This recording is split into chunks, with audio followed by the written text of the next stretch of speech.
to the show. In case you're just joining us, you've just missed the first half of the program, but this is the second half agenda for today. We're continuing the discussion on the state of the economy. Dr. Obadiah Malafia joined me yesterday.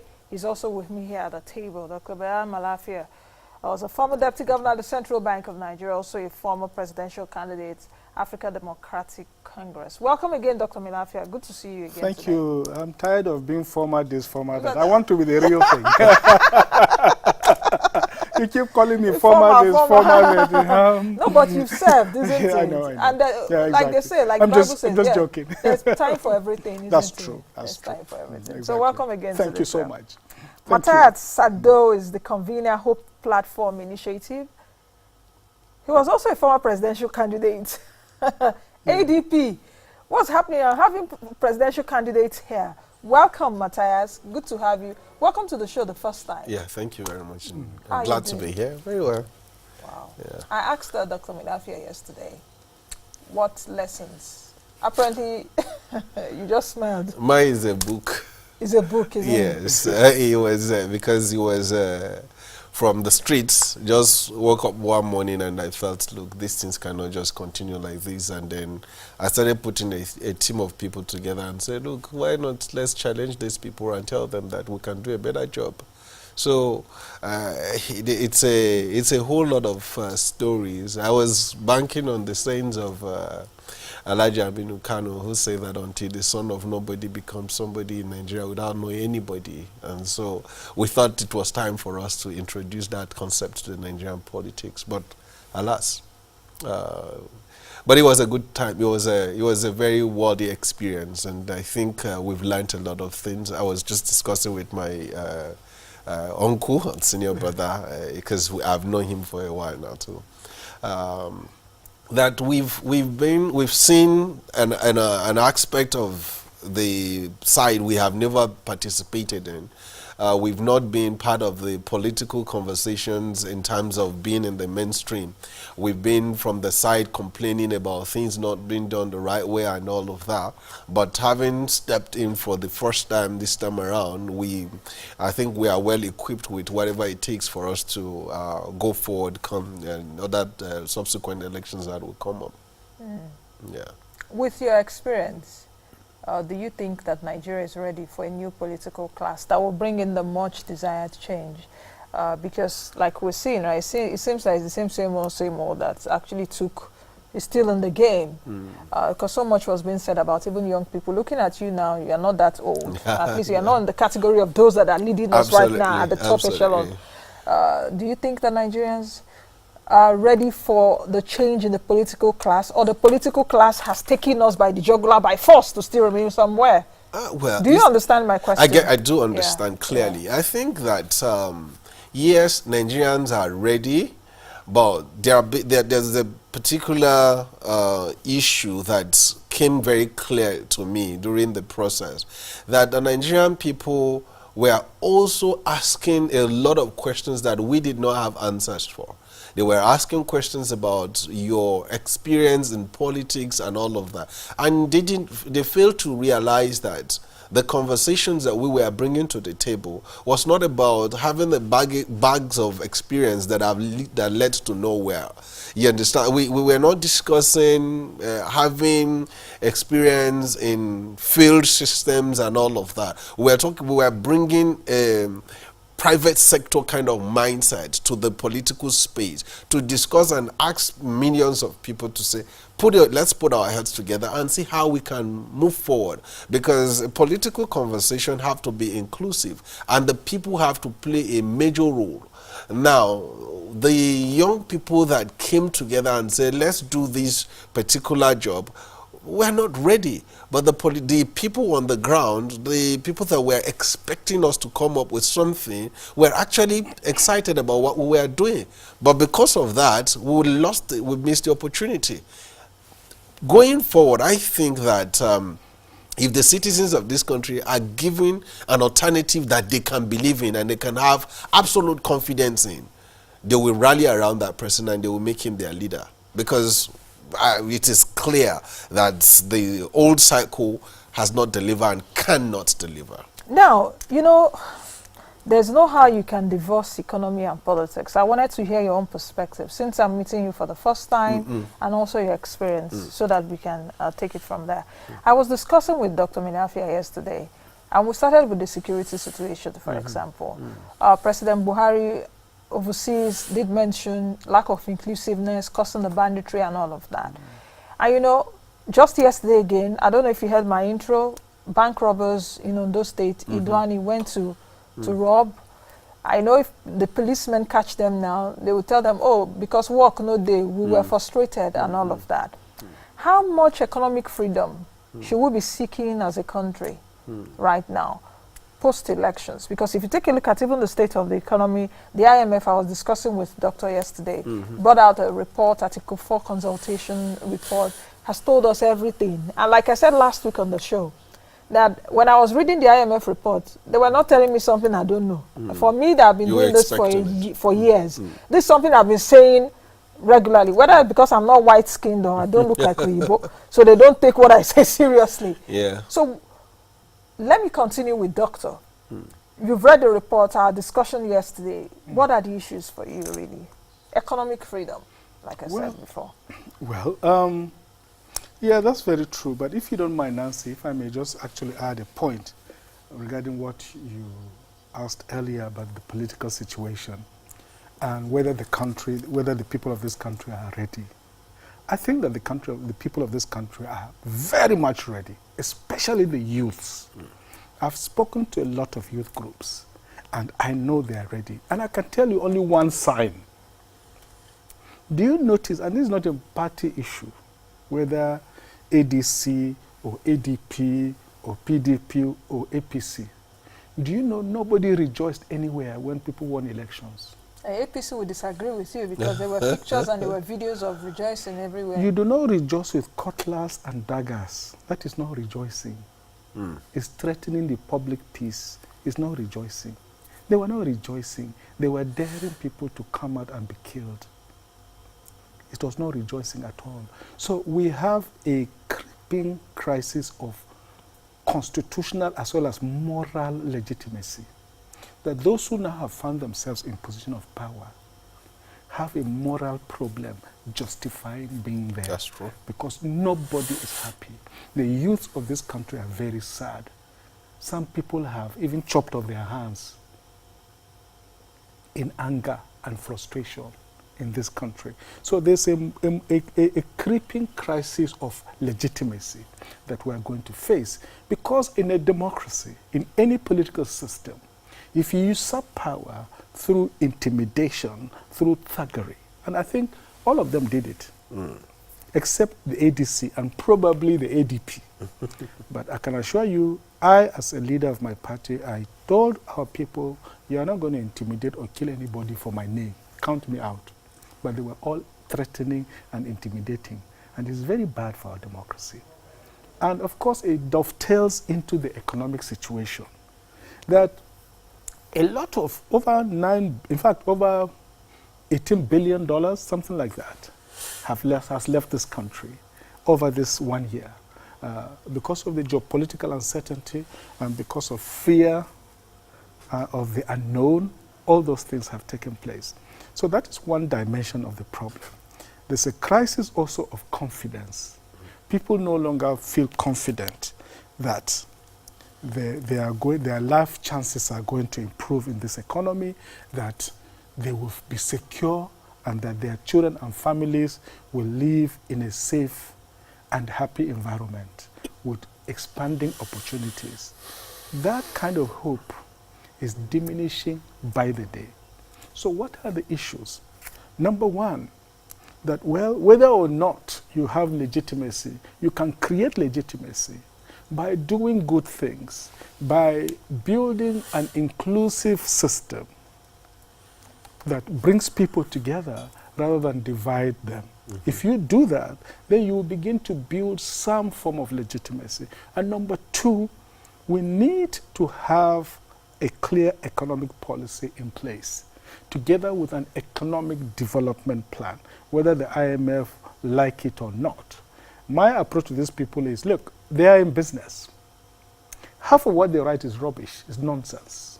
The other half can be good. So like the Chinese, listen to them politely, pick what is good for your country and throw the rest into the dustbin. That is what we need to do. For example, they say things like, we need to continue tightening of monetary policy. In a fragile recovery, you don't do that. Only somebody who has never studied economics 101 will tell you that in a fragile, growing economy, you should tighten. You are expected to loosen it a bit, not tighten it. Look at all those countries that had the financial crisis. All of them loosened it, all of them. In fact, they brought in QE, quantitative easing. So what are the problems going forward? We need a strong and focused monetary policy framework. We need to continue to tackle inflation and bring it to single digit. The government is getting very broke. Revenue is, we are spending something like 60% now of our revenue on debt servicing. Yeah. And in fact, it's been predicted in the next 2 years, our debt profile will go to something like over $74 billion, external debt only. And the internal one is more than that. So, and of course, the infrastructure gap. Just recently, half of Abuja has been in darkness for almost a week, you know, and things are getting from bad to worse. There is no hope. There's no feeling there that this country is being led with wisdom and intellectual capital. Now let me come to Mathias.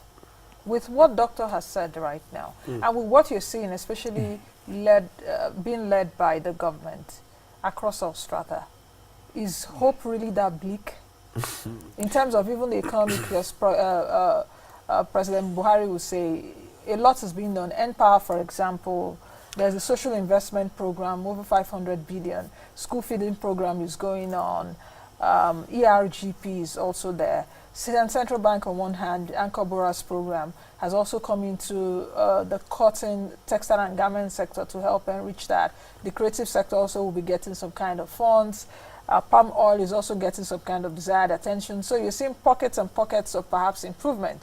Would you still say that hope is still... I think the first thing that we must understand in terms of discussing the issues of Nigeria economy is, do we have one? Do we have an established economy that you'd say, this is the Nigeria economy, this is the pattern, this is the model, this is how Nigeria economy operates? If you don't have that, it's difficult for you to even talk about either you're growing or you're not growing. Having said that, the ideas that the president or the government is trying to push out, it's all politics. Take, for instance, what is the productivity of N-Power? What is the addition of that project to the Nigeria economy? They are taking people out of, at least. You're taking people out of poverty by paying them money without doing anything. What is their contribution to the economy? They pay them 30,000. Some are in agriculture, some are in teaching. Now, the question that I ask, and that's the most important question, is what's the productivity of these people? These jobs that government wants to or always want to create by itself, by ensuring that they get to the street and call the numbers and say, we have created this number of jobs and all of that. The question always is, how much impact is this making in the economy? When United States of America is talking about job creation, they are talking about job creation in manufacturing. They are talking about job creation in industries. They are not talking about job creation in terms of hands-me-down things like that. No, that's not what you do to create jobs that will boost the economy. You need to look at a space and look for how to innovatively create something that does not exist and see how that thing can add value. And then from that value that is being added, add something to it. All that Nigerian government keeps trying to do is, because the people are saying there are no jobs to do, so they create all of these things. And to me, what's the addition? It doesn't make any sense. If we want to really focus on creating a nation that works for people, we should be looking at how do we get our agricultural produce well processed to the last the last usage point. So you don't talk about, look at what, I saw your report just now, where some of our goods were probably being returned. I remember the other time, our yam was returned back to Nigeria. Yeah. Why do we keep exporting every crude of the produce from Nigeria, from crude oil to crude agricultural produce? It doesn't make any sense. What will say that Nigeria cannot be a country that refines its own products and sell to other Just people? like, is there any sense in exporting cocoa and importing chocolate? It doesn't make any sense. Now, and here is what we are faced with. You have a lot of people in the Nigerian leadership space who only think about politics and they don't know anything about governance, or they are not interested. Because governance is how your policies, your programs impact the lives of the people on the street. How do you do that? When I was contesting for the president, I was really, really determined to create some kind of things that will make serious impact in the Nigerian economy. I came up with something called MIN. Make in Nigeria. Make in Nigeria was something similar to what is known in India. Make in India. We're not saying that industries must be locally owned. We're saying, why can't Samsung be in Nigeria and produces air conditions and produces phones in Nigeria? What does this take? You have the market, you have the job, the labor market, you have the consumption market. So why can't you discuss with these organizations and say, look, if you're not going to produce your goods in my country, you can't sell them here and get the citizens of your country to buy into what you're doing. For as long as the people of this country see that it's their interest that their leaders are trying to protect, they will be interested in whatever you're doing. For us to get that, and let me get Dr. Malafia in, for us to get that or to attract those companies, don't you think there should be an enabling environment? If you take a look at even domestic companies, for example, as a Nigerian business person, or a small business person, or a medium, or even a large business person, before you have to even do business, or even with government, you must have NSITF, your tax clearance, your PENCOM certificate, BPP, ITF, many. And corruption certificate. Yeah, you know, and you have to have all those things in excesses of going to millions. Meanwhile, you're looking for a $1 million business or so. So don't you think that that enabling environment has to be there first to attract these companies? Because money goes to where you don't call money, or money sniffs it goes to you, yes, actually. Absolutely. Isn't it? Isn't it? Especially when you have money. Yeah. Actually, when you have money, more money comes to you. you. That is why the Holy Book said that to him who has, more shall be added, and to him who doesn't have, even the little he has will be taken away from him. And I find it very practical. Well, in this situation, you see, Mathias, if Samsung were to come here, first of all, some politician will say, you can't install here until you give me 20% of the business. It will never be in any agreement or MOU. Yeah. This will be verbal. The civil servant wants his own court, even before they come. When they are clearing the bush and setting up, some local touts will come and say, you need to give land. Omonile. Omonile. Omonile will apply. All kinds of, before you even start operation, various taxes will be coming, federal, state, AMAC, everybody will be knocking. Before you've started selling 1 unit of an item, or producing 1 unit of an item, they are already there demanding taxes. So people see this and they are very disgusted. Not to talk about armed robbery, lawlessness, kidnapping. This is the environment. And then a lot of, with all respect to some of our graduates, I was on the board of a multinational company until recently when I resigned to go into politics. And I can tell you there are a lot of vacancies, but they don't find qualified people. Out of all these millions you are seeing, very few are qualified in terms of a proper internationally comparable education that a graduate should have. It's very sad and it's very tragic. I don't blame the graduate. I'm sure they are very capable, but you see, the school system has failed them.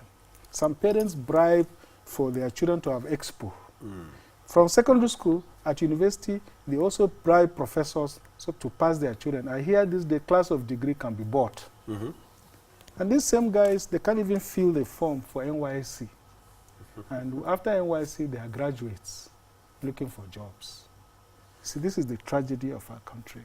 But you see, Nancy, after saying all this, we cannot be grandstanding and pretending that everything the government has done is bad. No, not at all. There are things they have done right. The rice program is working. We are almost self-sufficient in rice production, and we're even capable of exporting rice. NERSAL is a good program. I think it has some very positive outcomes and impacts that we are seeing. And even in infrastructure, even though some of the projects were started by the earlier government, they've completed some of Abuja-Kaduna Railway. I took a train ride for the first time not too long ago, and I can tell you it was wonderful. It felt good to be a Nigerian. It's safe, it's on time. In fact, too much on time. It's on the dot like the Japanese trains. You know, Japanese trains, when they're late by 3 minutes, it makes headline news. It's a scandal. And the Nigerian trains are like that. They are on the dot. So when we want to do things well, we do them well. So some things you can give the government credit for, but the general atmosphere and the feeling, and feelings also do matter. If you ask scientists and psychologists, how you feel about something is as important about what you know about it. And a lot of people are still feeling that there's no sense of purpose. There's no sense of collective destiny that we have in this country. And there's an atmosphere of gloom and an atmosphere of fear and hopelessness. We'll just pray that our leaders can save us from this mess. And it is a mess because people feel that the country is going the wrong direction. And are there solutions? There are, of course, solutions. Okay, let me go to you, Mathias. Well, you know, I think a few days ago I said something about we should stop praying and start asking. And the truth is this, we should start asking these people. And demanding. Yes. You see, to me, governance is like a business, like a transaction. There will be the demand side and there will be the supply side. We, the people, are the demand side. We are to demand what we want from the government, and the government is expected to give it to us or explain to us why they can't give it to us. If we say, let's pray for the government to be I don't want to pray for an adult to be responsible. They brought themselves out to be elected to be responsible, and they should show responsibility. Responsibility is on the shoulders of the people who want to enjoy the benefit. They come with the burden of the principle of burden and benefit. When you are looking, when you want to enjoy the benefit, then you shoulder the burden. You take the responsibility. So, are there solutions to Nigerian problem? Right inside every problem in Nigeria is a solution. From transportation, there are millions of jobs that will be created. Power supply, there are millions of jobs that could be created. From I was saying this that about the Samsung example that make a Nigerian economic principle would have been able to show, open up the space. And a lot of people say, oh, but we don't have the enabling environment, particularly considering electricity as one of the biggest challenges in the country. And I said, what stops us from having a Nancy who is in charge of electricity in one country, who can come and generate electricity for a Toyota who wants to set up in Nigeria? And I say, okay, two of you work yourself out and supply electricity for yourself, even if it means for us to just localize your transaction. Or for perhaps what Dangote is doing, for example? You get my point. So because sometimes Dangote also gives himself of course, you can't depend on Nigerian electricity supply. So the same thing, I think the solution right inside our problems are solutions. If you have insecurity, there is no way you can separate insecurity from joblessness.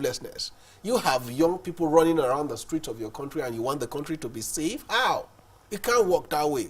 It is the responsibility of the government to ensure that they open up the economic space for everybody to have access to economic opportunity. If some people refuse to take advantage of what government has provided for them and decide to go the way of crime, then we can say that yes, these are real criminals. But what we have at the moment are poverty-induced crimes. What you have at the moment is lack-induced crimes. And inside of this, like I said, there are huge solutions. I don't know what's stopping Nigeria from setting up some form of agricultural revolutions that would get young people not just to produce, because like we keep saying, go to the farm, go to the farm. Go to the farm with what? Go to the farm with hoe in this age and time? How do you expect me to go to the farm with hole on my back to go and bed as a graduate to go and be farming? When my colleagues in US or in some other countries are using some agricultural implements that are helping them to get the job done at once. Nigeria government need to sit up. And the earlier they do, the better. Because if they don't, and I'll say this, the country is sitting on two items. It's sitting on a pot of gold, and it's sitting on a keg of gunpowder. Whichever one explode first would determine the direction of this country. And for as long as our leaders continue to shut their ears to the crying and the troubles on the street, and they continue to live in Abuja and live lavishly in Abuja and move around, you know, like some superstars, and walking about as though the resources of the state is for them to just use at will, the young people of this country will get to the point of explosion. And once that happens, only God can help us. Doctor, your solutions. Anyway, you've been saying, you've been inferring it. Yes, in fact, one of them which will surprise a lot of people is, let's create 100 Dangotes. I'm of the view too. And I know we can do that. Not just only Dangote. We have one Dangote who is worth 20 billion. Yes. Though his fortune has declined, but he's still the richest man in Africa. It has declined. Well, if you are down to your last 16 billion, you are not doing badly. Dollars, not even naira. So he's worth about $20 billion, if you put it in terms of assets. And if we created 100 Dangotes, and it is very possible in this country, in a country of 200 million people, to create additional 99 Dangotes, that will add about 2 trillion to the GDP. If you calculate by the assets that they have, they will create jobs, they will create value, and they will create a lot of good. Dangote, when you enter his office, he has a plaque, and he wrote the word impossible and cancelled the I and M. It's cancelled. Yes. So in his dictionary, there's nothing impossible. Yes. And I look at Nigeria. Let me tell you, Nancy and Mathias, there is nothing impossible in this country. That's right. If we put our mind to it, we can create 100% electricity access to all Nigerians using off-grid systems. We can industrialize this country and make it an industrial technological state of the first rank. We can make Nigeria a safe country by identifying who is a Nigerian and who is not a Nigerian. Those who are not Nigerians coming here with guns, killing people, flush them out and send them back to their goddamn forsaken countries.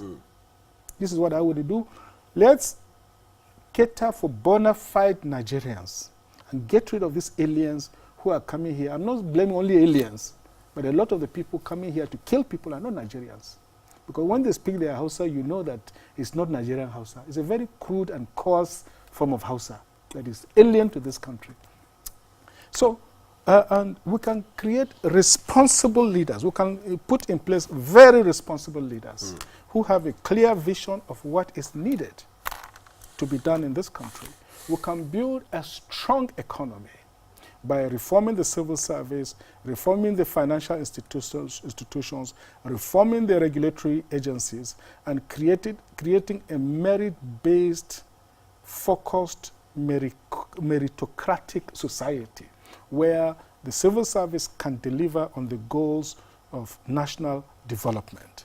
it is very possible to make Nigeria a great country, a country flowing with milk and honey, a country that is safe and secure for all her citizens. We can build world-class universities and technology institutions. So nothing is impossible in this country. We have the land, we have the manpower, we have the natural resources. What we don't have are the leaders. And Nigeria, a new generation of Nigerians is coming that they are not going to tolerate third-class leaders. They will want first-class leaders. Okay, because I'm afraid, I don't know if we're having this kind of discussion. Time is always just running. Yes. But let's take these few comments from our viewers on Twitter. The Dream Daily says, the irony of the Nigerian problem is that if we really think it out properly, we don't have enough qualified hands to do the jobs that will be created in an economy restructured along the line of fiscal federalism as obtainable, say, in the US. Other Exclusive says the first duty of a responsible government is security, life security, job security, food security. Any policy that doesn't fix the security is a colossal failure. While, which other state, Bozeman Sportville said the CBN intervention in various sectors should be commended and improved on. Olushola says, please ask your guests which industry or production facilities have they invested or involved in, apart from politics. Okay, I think that's the much I can take. So many comments coming through, but that's the much I can take. Well, I've worked in manufacturing. I've been the board of a manufacturing, big multinational manufacturing.